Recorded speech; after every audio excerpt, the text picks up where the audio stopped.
আসসালামু আলাইকুম। আশা করি আপনারা সবাই ভালো আছেন।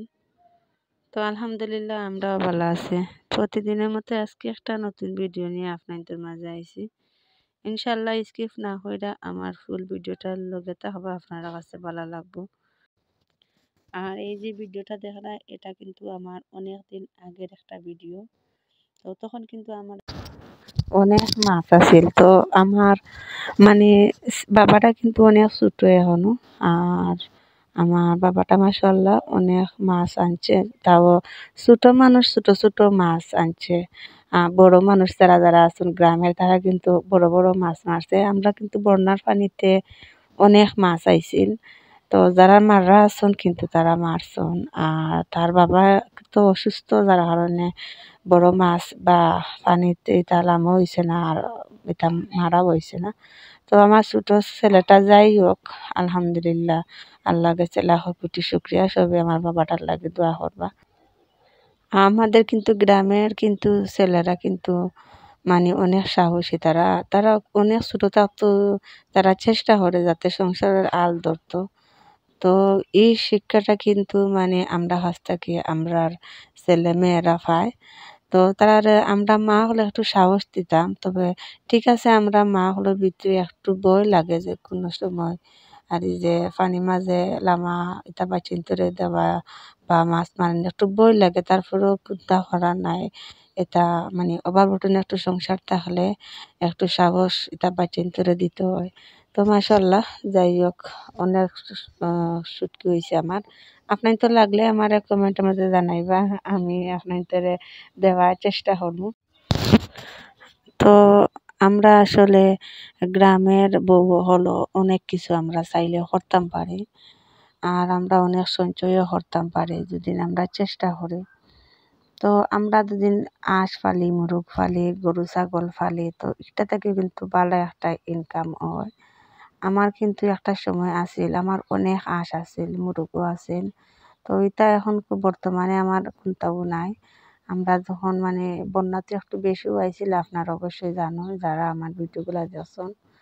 তো তখন কিন্তু মানে আমার হাঁস অর্ধেক মানে মরে গেছেন আর অর্ধেক হারে পানি পাই ভাইসা গেছেন গা খুঁজে পাইছি না। আর আমার মুরগও কিন্তু মরে গেছেন। তো আমার কিন্তু মাশাআল্লাহ যাই হোক আমি মোটামুটি চলতাম পারতাম। তারপরে আমি কিন্তু অনেক চেষ্টা করি যাতে এখনো আমি ৪টা আবার হাঁস কিনতাম, মুরগ কিনতাম, একটু সঞ্চয় করতাম, সংসারের একটু আল ধরতাম। যেহেতু আমার স্বামী একটু অসুস্থ আছেন যার কারণে কিন্তু আমার হাজার ব্যস্ততার মাঝেও আমি চাই একটা ভিডিও আপনাদের মাঝে শেয়ার করতাম যাতে কিছু টাকা ইনকাম করতাম পারি। তো আসলে চেষ্টা করি। আর মানে একটু রেস্ট নেওয়ার দিনও কোনো সময় থাকে না। বাচ্চাদের লইয়া তো একটা ভিডিও বানানো কতটা পরিশ্রম আপনারা তো আর জানেন যারা ইউটিউবিং করেন। তারপরে কিন্তু এর ফাঁকে যদি আমরা হাঁস মুরগিটা পালন করতাম পারি তো কিন্তু অনেকটা উপকার হয় আমরার বা অনেকটা সঞ্চয় হয় বা অনেক বিপদ আপদ আছে তাও মানে তাতেও কোনো সময় হেল্প হইবে এটা থাকে।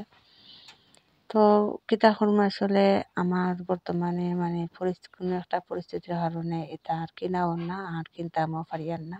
আনাতে কিন্তু চাইলে আমরা গ্রামের বউ হলে কিন্তু অনেক কিছু আমরা করতাম পারি।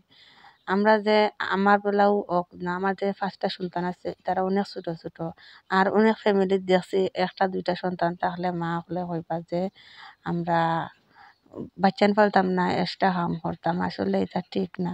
আমরা যদি এখনকার সময় যদি আমরা বাচ্চান্তরে পালিয়া বা এর পাশাপাশি হাঁস মুরগও পালমু ইনশাআল্লাহ আমরার একটা সঞ্চয় হইব বা আমরা সফলতার পথে আগুয়ে যেতাম পারমু। তো অনেকে আসলে বুঝে না। তো তারা মানে একটু কষ্ট হয়ে যাব করিয়া তারা মানে এটা করে না। তো আসলে কষ্টরে এখনকার সময় যদি কষ্ট হয় তাহলে তো মানে জীবনটাই বিদা গেল। তো আমি কিন্তু এখনো চেষ্টা করি যাতে আবার আমার আগের মতো হাঁস মুরগ হইতো আমি আবার হাঁস মুরগটা পালন করতাম। তো আসলে হইলাম না নিজে হয়তো কোনো পরিস্থিতির কারণে এখন আর কিনতাম পারি আর না। তো ইনশাআল্লাহ সামনে দিয়ে চেষ্টা করবো কয়টা হাঁস মুরগ কেনার লাগিয়া। আসলে অনেক উপকার হয়। আর বাচ্চারা এমন কোনো বাচ্চারা নাই যাতে তারা ডিম মানে পছন্দ করে না। তো কোনো এক সময় কিন্তু আমরা গ্রামের মধ্যে সবসময় তার বালা মন্দ রান্না বান্না থাকে না, তো কোনো সময় বাচ্চাতে আবদার হলো বালা কোনটা খাইতো, একটা ডিম ভাজা দিলাইলেও কিন্তু তারা মানে তৃপ্তি সহকারেও তারা খাইলাই। তো আসলে চেষ্টা করি আর যে আবার আগের মতো হাঁস মুরগটা কিনতাম। তো আপনারা সবে আমরা লাগে দোয়া করবা। তো আসলে কিন্তু আমার অনেক শখ আছে, আমি বেশি বেশি শখটা পালিতাম। আমার কিন্তু আছেন বর্তমানে, এখনো আছে, গরু আছে, ছাগল আছে। তো দুঃখের বিষয় লগে কিন্তু মানে গরু ছাগলগুলা কিন্তু আমার নিজের না এখন। তো এগুলা কিন্তু মানে কোনো একটা সময় আমি মানে আমার একটা সমস্যার কারণে আমি বিক্রি করছিলাম। তো তার কাছ থেকে আবার মানে বাগি হিসাবে রাখছি আমার কাছে। তো ইনশাআল্লাহ কিন্তু আল্লাহ চাইলে সব তো পারুন, হয়তো কিবা আমি কোনো একদিন আবার আমার গরু হোক, ছাগল, হাঁস মুরগিটা সব তাওয়ালাই আবার আমার করিয়া দিবা বা আমার নিজের রইব। তো আসলে এটা আমি এখন না চিন্তা করি না বেশি। তো হয়তো কিবা এটা একটা আল্লাহ তাআলার কিবা হয়তো একটা পরীক্ষা হইতে পারে। তো জীবনে কিন্তু মানুষের অনেক কিছু হারায় আর অনেক কিছু আবার পায়। আমার কিন্তু যা হয়েছিল মানে একটা এক এক করে এটা সব খালি যার মানে আমার কিছু মানে কোনো কিছু মানে এখন আর নিজের করিয়া রাখতাম আমি আর পারিয়ার না, কারণ আমার ঘরে একটু অসুখ বিসুখটা আসলে একটু বেশি মানে লেগে থাকে। হয়তো মনে করেন ফার্স্ট আবার আমার সন্তান আছেন, আসলে অনেক সহজে কিন্তু এই ফার্স্টটা সন্তানটা আমি ফালিছি না বা এখনও ফালিয়ার না, এটা কিন্তু বাঁচার মুখের কথা না। অনেক পরিশ্রম আছে, অনেক শ্রম আছে আমার এই ফার্স্টটা সন্তানের পিছনে। আমার বড় ছেলেটাও কিন্তু মানে অনেক দিন অনেক অসুস্থ আছিল, আজ থেকে 2 বছর আগে। মানে তখন থেকেও কিন্তু আমার ফ্যামিলিতে খালি অসুখ মানে বড় বড় অসুখগুলা লাগিয়ে আছে। আমার ছেলেটা কিন্তু হার্টে ছিদ্র আছিল 3টা, তো তারে নিয়ে কিন্তু আবার ইরো বাংলা হসপিটালে নিয়ে দেখায়। মানে অনেক টাকা ওর তলে মানে খরচ হয়েছে, প্রায় 10 লক্ষর মতো আমার ছেলের পিছনে খরচ হয়েছে। তো হার্টে কিন্তু ওর মানে 3টাই ছিদ্র আছে। তারপরে এসে আমার ছোট ছেলেটা, তো হেও কিন্তু মানে 1 মাস পুরা সুস্থ আছে। পরে ঠান্ডা লাগার পর তারে কিন্তু মানে আমরা এখানে একটা হসপিটাল আছে, বড় হসপিটাল প্রাইভেট। তো এখানে নিয়েও কিন্তু আবার তার পিছনে অনেক টাকা খরচ হয়েছে। মানে আমার এই ব্যাপারটারে নিয়ে কিন্তু আমি পুরা 6 মাস খালি হাসপাতালে আসলাম। তারপরে কিন্তু তারা বাবাও অসুস্থ, তার মাঝেও কিন্তু আমি আবার মানে মনটা কিন্তু শক্ত রাখতাম পারি না, কোনো সময় নিজেরটা কন্ট্রোল রাখতাম পারি না। তার বাদেও কিন্তু অনেক সাহস করি যাতে আমি আমার সংসারের আলটা কিলা ধরতাম, আমার সংসার কিলা উন্নতি হইতো, যাতে আমার বাচ্চাদের আমি ভালো রাখতাম চাই, সব সময় চাই। তারপরেও কিন্তু চেষ্টা করি। আর আপনারা সবাই সাপোর্ট দিবা আমরা কিন্তু মানে গ্রামের বউদের কিন্তু অনেক পরিশ্রম, অনেক শ্রম। আমরা যারা যারা আছি গ্রামও, আমরা কিন্তু বাচ্চাদের মুখে দিছাইয়া আমরা মানে নিজের বাচ্চাদের মুখে দিছাইয়া কিন্তু অনেক কিছু সহ্য করতে হয়, অনেক ধৈর্য ধরতে হয় আর মনকে শক্ত রাখতে হয়। তো এই যে ভিডিওগুলা বানানি কিন্তু আমার পক্ষে কিন্তু অনেক পরিশ্রম হয়ে যায়, অনেক শ্রম হয়ে যায়।